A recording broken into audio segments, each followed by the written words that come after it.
wabarakatuh. Halo, apa kabar semuanya? Berjumpa kembali dengan saya Ida Hairani Widya Iswara, ahli pertama BPSDM Provinsi DKI Jakarta. Perjumpaan kita kali ini merupakan pertemuan sesi kedua dari topik asuhan keperawatan ibu nifas di masa pandemi COVID-19.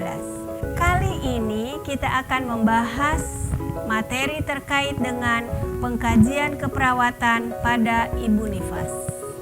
Pada video sebelumnya kita sudah mempelajari situasi atau fakta pelayanan ibu nifas, peranan tenaga kesehatan, dan pelayanan kesehatan ibu nifas di masa pandemi COVID-19.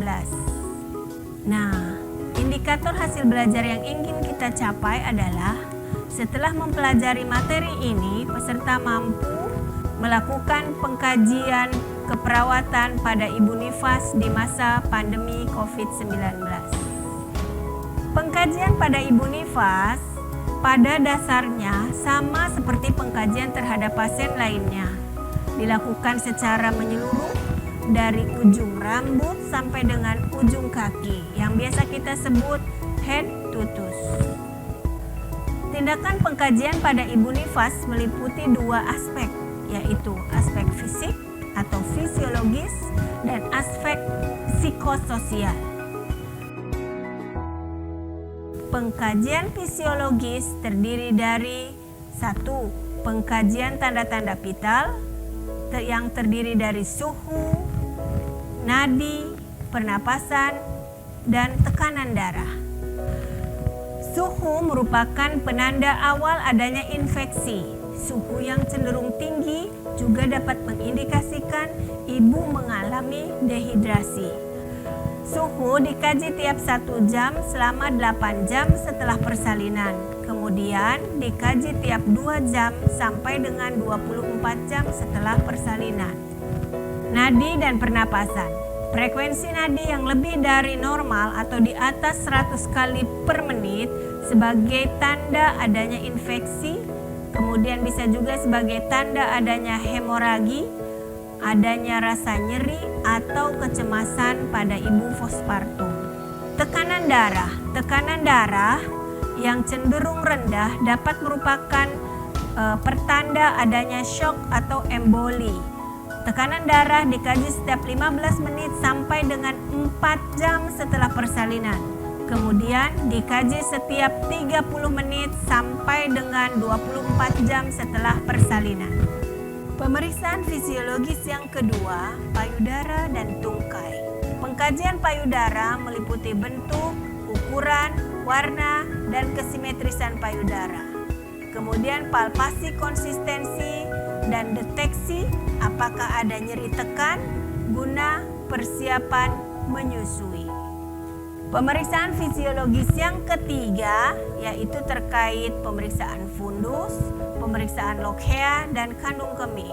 Yang pertama akan saya jelaskan terkait fundus uteri. Fundus uteri pada awal persalinan akan teraba keras, bentuknya bundar dan mulus. Bila fundus teraba lembek atau kendur menunjukkan terjadinya atonia atau subinvolusi uteri. Fundus meninggi pada hari pertama persalinan dan akan turun pada hari berikutnya 1 cm per hari. Normalnya pada hari ke-10 sudah tidak teraba lagi.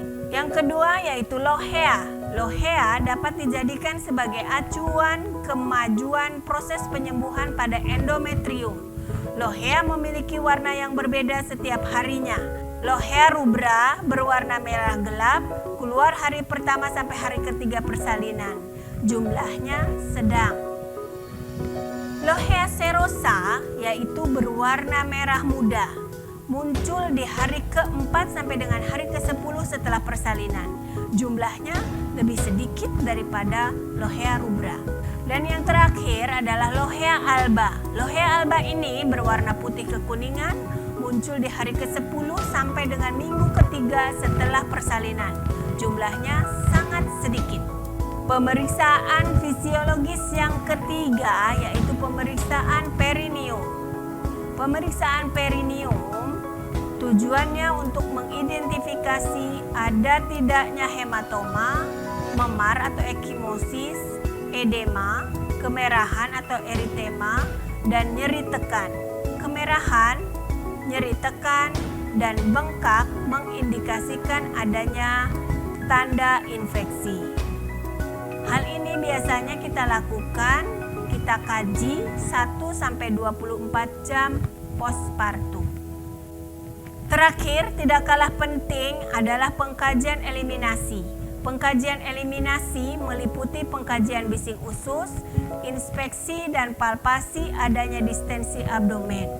Kemudian, ibu postpartum dianjurkan untuk berkemih sesegera mungkin.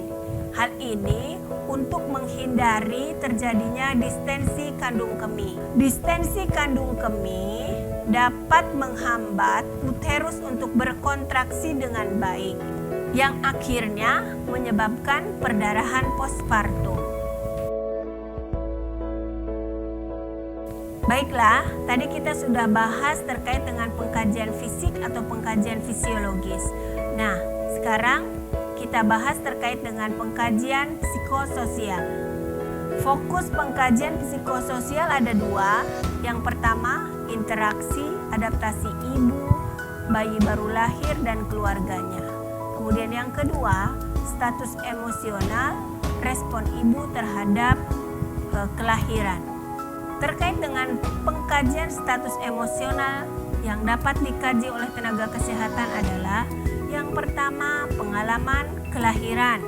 Yang kedua, interaksi dengan bayi baru lahir, kemudian menyusui bayi baru lahir, kemudian penyesuaian terhadap peran baru dan hubungan baru dalam keluarga.